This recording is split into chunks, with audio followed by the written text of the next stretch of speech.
Halo Sobat Galeri, perkenalkan nama saya Maya dan saya Joshua.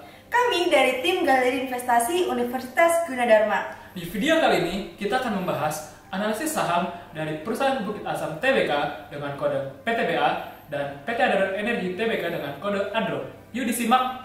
Pembahasan pertama kita akan masuk pada profil perusahaan. PT Bukit Asam Tbk didirikan pada tahun 1981 dan melantai di Bursa Efek Indonesia pada tahun 2002. Adapun PT Adaro Energi Tbk didirikan pada tahun 2004 dan melantai di Bursa Efek Indonesia pada tahun 2008. PTBA dan Adro merupakan perusahaan yang bergerak pada sektor pertambangan, khususnya batu bara, dan keduanya termasuk ke dalam indeks saham LQ45. Selanjutnya, kita akan membahas kegiatan usaha dari PTBA dan Adro. Yang pertama, kegiatan usaha dari PT Bukit Asam Tbk atau PTBA. Bisa teman-teman lihat pada gambar berikut, mereka punya anak usaha yang cukup banyak dan berdasarkan segmen-segmen bisnis yang dimiliki.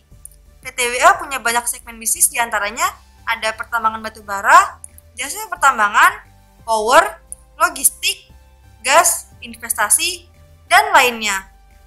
Selanjutnya, yang kedua ada kegiatan usaha dari PT Adaro Energi Tbk atau Adro. Adro, selain melakukan bisnis pertambangan batu bara, juga melakukan diversifikasi bisnis dalam 8 pilar bisnisnya. Di antaranya ada Adaro Mining, Adaro Service, Adaro Power, Adaro Logistik, Adaro Water, Adaro Land, Adaro Capital, dan juga Adaro Foundation. Selanjutnya, kita akan membahas analisis fundamental kinerja keuangan dari Adro dan PTBA. Dilihat dari laporan laba rugi, baik PTBA maupun Adro sama-sama mengalami penurunan pada penjualan. Adapun pada PTBA mengalami penurunan penjualan pada tahun 2019 sebesar 2,93% dan 20,48%. Sementara itu, Adro juga mengalami penurunan penjualan sebesar 4,48% untuk tahun 2019 dan tahun 2020 yang juga mengalami penurunan sebesar 26,7%. Selanjutnya, laba bersih yang diperoleh baik PTBA maupun Adro mengalami penurunan laba bersih pada tahun 2019 dan 2020, di mana PTBA mengalami penurunan laba bersih pada tahun 2019 dan tahun 2020 masing-masing sebesar 21,11% dan 40,4%. Sementara itu, Adro pada tahun 2019 mengalami penurunan sebesar 9% dan tahun 2020 laba bersih yang diperoleh mengalami penurunan sebesar 63,45%. Selanjutnya, kita akan membahas rasio keuangan dari PTBA dan juga Adro. Dilihat dari rasio profitabilitasnya, yaitu return on equity dan net profit margin, baik PTBA dan Adro mengalami penurunan setiap tahunnya. Meski begitu, bila dibandingkan baik rasio ROE maupun NPM, PTBA memiliki rasio ROE dan NPM yang jauh lebih tinggi dibandingkan Adro, yang menandakan PTBA menghasilkan profitabilitas yang tinggi dibandingkan Adro. Selanjutnya, dilihat dari debt to equity ratio atau rasio DER, baik PTBA maupun Adro memiliki DER di bawah 100%, yang menandakan perusahaan dalam memperoleh asetnya mayoritas berasal dari ekuitasnya. Hanya saja, bila dibandingkan, PTBA memiliki DER yang lebih rendah ketimbang Adro, yang menandakan PTBA memiliki kemampuan yang lebih dalam melunasi seluruh liabilitasnya dengan ekuitasnya. Kemudian pada rasio current ratio, PTBA dan Adro memiliki current ratio di atas 100%, yang menandakan baik PTBA maupun Adro memiliki kemampuan untuk membayar liabilitas lancarnya dengan aset lancarnya. Pada tabel, dapat kita lihat PTBA memiliki current ratio yang lebih tinggi dibandingkan Adro. Selanjutnya, valuasi saham dengan metode price to earning ratio atau PER, valuasi PTBA lebih rendah dibandingkan Adro. Hal ini dapat kita lihat dari PER 3 tahun rata-rata, di mana PER PTBA sebesar 9,79 kali dibandingkan Adro yang sebesar 12,34 kali. Maka dari itu, secara keseluruhan, fundamental menunjukkan PTBA lebih baik dibandingkan Adro. Selanjutnya, kita akan membahas analisis teknikal dari PTBA dan Adaro.